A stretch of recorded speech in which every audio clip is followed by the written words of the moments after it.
So, first, of course, two housekeeping things. What the hell did I just drop? Sorry.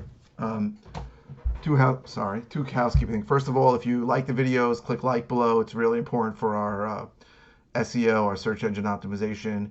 If you haven't subscribed, please subscribe. And if you want to comment, we respond to the comments pretty quickly. I just responded to a bunch of comments. And you can even comment with any topics of videos that you want us to do, and we'll do them soon. Second of all, as the sign shows, and that sign is disgusting, I need to buy a new one, a new whiteboard. Our next meeting is Thursday, March 12th. It's this Thursday, in a couple of days when you're seeing this, 2020. It's at the VFW where we always have a monthly meeting, 65 East Merrick Road in Valley Stream. Changing the format this month for the first time. From 6 p.m. to 7 p.m. is newbie hour. If you're new to this, you can come and ask anything. There is no question that is dumb. And then from 7 to 9, we're going to have the standard schedule where we're going to have networking and we're going to have a presentation around 8. So please come. I really think you'd enjoy it. Admission is $5. I really believe it's a good place for people to come. Good people. We really get mostly great people there. We're having a sponsor. We're having a good presenter this week. So this month, I think it's going to be great. We're talking today about holding yourself accountable. How do you hold yourself accountable? So it's very interesting. I'm trying to not block the sign. The first thing is that I've recently had some periods in my life where I knew exactly what I was supposed to be doing, but I wasn't doing it.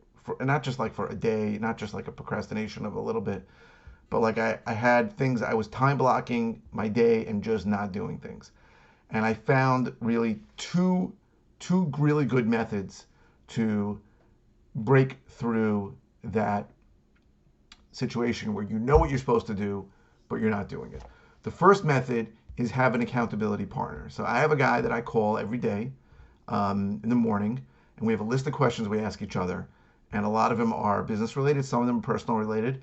And knowing I have to answer those questions the next day makes me think sometimes that I need to get things done, and it pushes me. That's one thing. And if you want accountability, a few of the people that are watching these videos told me they want accountability, so I'm offering an accountability service, if you like.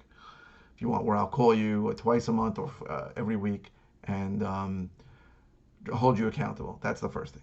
The second thing that worked for me was that I really broke down what I had to do into tiny pieces. So I'll give you an example, right?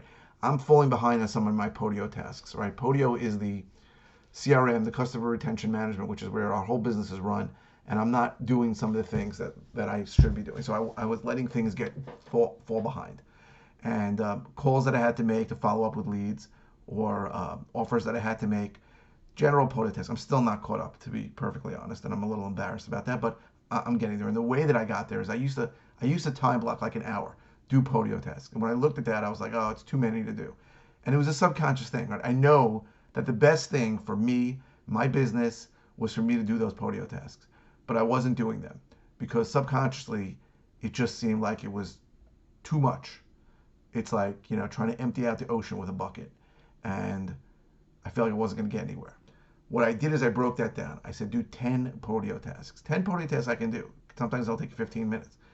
And I started putting in 10 Podio tasks a day. And when I did that, I started to do Podio tasks. And very often I did much more than 10. But the point is, if I had it in my mind that I can get this done into a small piece of time, a small piece of what I had to do, then it was something that subconsciously allowed me to actually do it. So for a lot of people that are starting out, you need to make a lot of calls. You need to make thousands of calls, right? And people call me all the time. I made 25 calls and I didn't get anybody to answer the phone. It's a joke, right? We're in an extremely populous area, right? I'm just talking about Nassau County, but anywhere. There's people who make $1 million a year doing this in tiny little cities. I know where he does it in Bentonville, Arkansas. It's not a big city. That's his only area operation. He makes $1 million a year.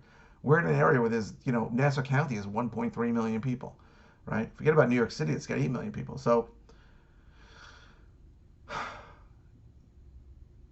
and you got to make the calls, right? So let's say we help you, or you get a list and you skip trace list and you have phone numbers. You look at it and you go, Jesus, it's crazy. Especially when you're calling people and they're telling you negative things. Go to hell, don't call me, take me off your list. Subconsciously, that is like a wall in your brain for some people. Some people can get through it. But if you say, I'm going to make 10 calls. I'm going to call for 10 minutes. For 10 minutes, I'm going to dial. Then it gets easier. I feel it gets easier. So I feel very strongly if you are, and this, I think 99% of the world falls in this category. You know what you, well, that's not true. I spoke too soon. I think a big portion of the world knows what they're supposed to do and does not do it, right? They'd rather take the easy way out, right? What did Gandalf say in Lord of the Rings? There'll become a time where we will have a choice between doing what's right and doing what's easy. In general in life, those are our choices, right? What's right or what's easy, right? It's easy to go watch Netflix. It's easy to go onto Facebook. It's easy to go play video games. It's easy to go out with your friends drinking. That's easy.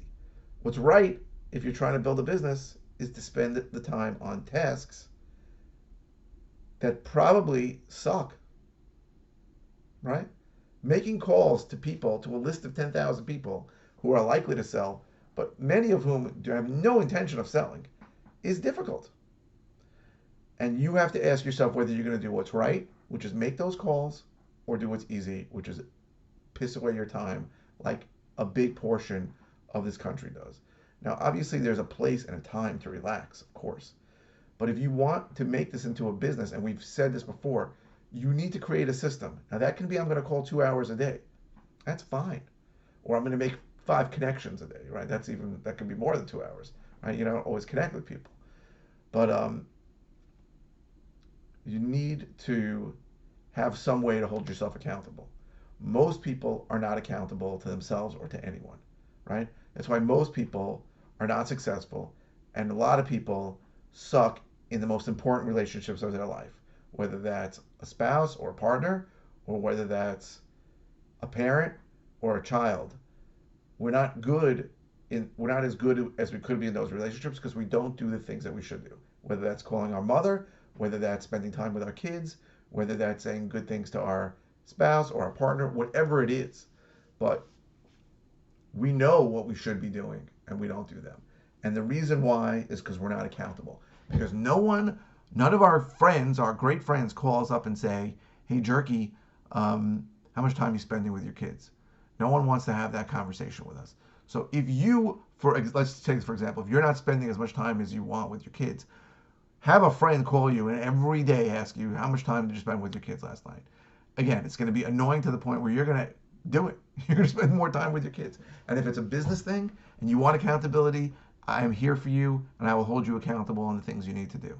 Right? We're offering it. I never thought I'd offer it as service, but people are literally asking for it. Right? We've helped people get lists and we call them back a month later and they go, I didn't spend any time on it. So we're helping them. We also can get you cold callers if you want. We have pretty good rates on them. We have a bunch of cold callers and we're calling a little less. So a lot of these guys have part-time available, like 4 hours a day.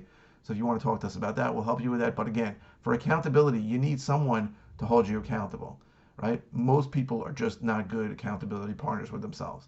And I recommend it. I do it every day. And I think you should too. And again, if you don't want to do that, which I think is a mistake, but if you don't want to do that, at least do the things you want to do, break them down to 5 minutes, break them down to 1 phone call, break them down to 5 phone calls, whatever it is, something tiny that your brain goes, okay, I'm just going to do it for the next 10 minutes, next 5 minutes.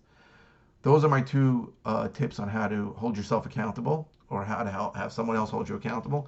And again, we're offering this as a service if you're interested. So thank you for watching. Again, like the video if you got any value out of it, and we're going to have some really good videos coming forward in the next couple of weeks.